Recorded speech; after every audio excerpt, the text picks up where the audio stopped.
Muchísimas gracias. Vamos ya con el análisis después de haber investigado un poquito más a fondo en los detalles, en los datos que nos da la Destatis, la Oficina de Estadística de Alemania, para explicar por qué baja la inflación al 6,1%. Tenemos ya a Guillermo Santos, socio de iCapital. Muy buenas tardes, Guillermo. Hola, ¿cómo estás? Buenas tardes. ¿Qué te ha parecido, Guillermo, el dato de inflación de Alemania? Muy distinto a lo que se esperaba que empeorase, finalmente ha mejorado y vaya que se ha mejorado, más de un punto porcentual en términos anuales, deflación mensual. ¿Qué te parece? Pues mira, sin dármelas por mí, de adivino, pero sinceramente contaba con un dato muy favorable a la baja en Alemania, como de hecho ha sucedido, tú lo has comentado, en Francia y por supuesto ya todavía más en España hace 2 días.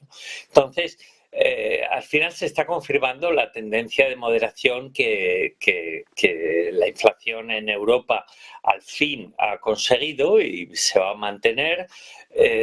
No hay que olvidar que en Alemania la revisión del PIB del primer trimestre ha confirmado asimismo una recesión, aunque sea técnica y aunque sea milimétrica, pero una recesión, una contracción del PIB 2 trimestres seguidos en Alemania y para mí no es verdad absoluta, pero casi.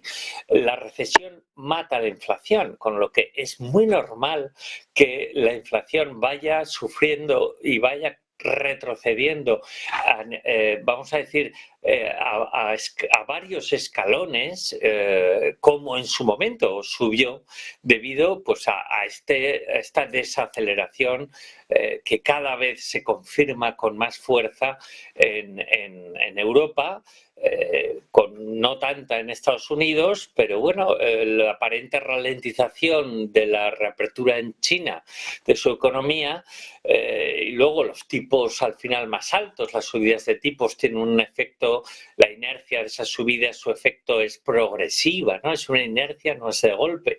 Pues entre unas cosas y otras, la economía europea está lastrada y así va a continuar durante los próximos meses y la inflación favorablemente, eso sí, va a continuar bajando. Claro, ¿esto en qué posición pone al Banco Central Europeo, Guillermo? Porque al final Alemania entiendo que era uno de los flecos, ¿no?, que le quedaba al Banco Central Europeo, sabiendo que en España ya estaba bajando la inflación, en países como Francia también, en países como Italia, pero Alemania, la principal economía, al final, que estuviera registrando una inflación todavía muy alta, entiendo que pesaba mucho en el Banco Central Europeo, un BCE que al final ha dicho ya en varias ocasiones que todavía tiene varias subidas de tipos y no ha entrado a jugar en el despiste de si puede pausar la subida o no. Directamente ha dicho que todavía quedan varias. ¿Crees que este dato de hoy puede cambiar algo, la expectativa de subida de tipos del BCE? En el corto plazo no lo creo, porque tú has expresado muy bien que es que el BCE focaliza mucho en Alemania, en los datos de Alemania, por un motivo además muy sencillo, porque Alemania, igual que es el país que más pesa en PIB en la eurozona, también asimismo y en coherencia es el país que más pesa en el dato de la inflación de la eurozona, porque es la economía más grande. Entonces, para el BCE, el dato de Alemania no es definitivo, pero sí es clave a la hora de su toma de decisiones. Pero, ¿qué sucede? Que no olvidemos, hemos tenido una grata sorpresa desde el punto de vista de la caída del nivel de precios alemán, pero el 6% está muy lejos del objetivo del BCE, que como sabemos es el 2%. Este es un debate que hemos tenido, Negocios TV, más de una vez, de si esto debería variarse, y yo creo que sí, debería ranguearse, vamos a decir, no tener ese dato tan firme y contundente de una manera muy constreñida, pero bueno, ahora mismo es lo que hay. Entonces el BCE, con una inflación en Alemania al 6% y en Francia todavía bastante alta, pues va a seguir subiendo tipos, para mí sí o sí. Lo va a hacer de una manera más pausada, a un 0,25 cada reunión, como lo hizo la última vez. Muy probablemente. Lo va a hacer unido a un mensaje de que pues esas subidas probablemente acaben pronto en el tiempo, porque la inflación se encauza de manera, no sé si definitiva, pero se encauza ya hacia ese 2% objetivo. Pues sí, pero que este año vamos a ver como mínimo 2 subidas del BCE más, tengo muy pocas dudas al respecto, con lo que el Euribor va a seguir a niveles altos, la deuda soberana no va a retroceder en rentabilidad todavía, salvo que la recesión sea más fuerte y la desaceleración económica se generalice en el resto de países europeos, con lo que en este entorno todavía mucho cuidado con las bolsas y bastante cariño a la renta fija soberana y, por supuesto, también a la renta fija de calidad, porque estamos alcanzando niveles de tipos que se van a mantener un tiempo más y la oportunidad de entrada sigue ahí. ¿Damos por ganada esta batalla, por lo tanto, contra la inflación o todavía pueden haber shocks de una segunda ola de inflación, por ejemplo, shocks quizá más que tengan que ver con los salarios en Alemania? ¿Cómo lo ves? Pues mira, el tema de los salarios es súper relevante porque al final los beneficios de las empresas van a sufrir y uno de los motivos de ello es la subida de salarios y la no transferencia al margen empresarial de parte de esa subida salarial. Si esa subida salarial acaba volcándose en el margen empresarial, no os quepa duda que lógicamente eso provoca un incremento de precios, ¿no? Vamos a ver.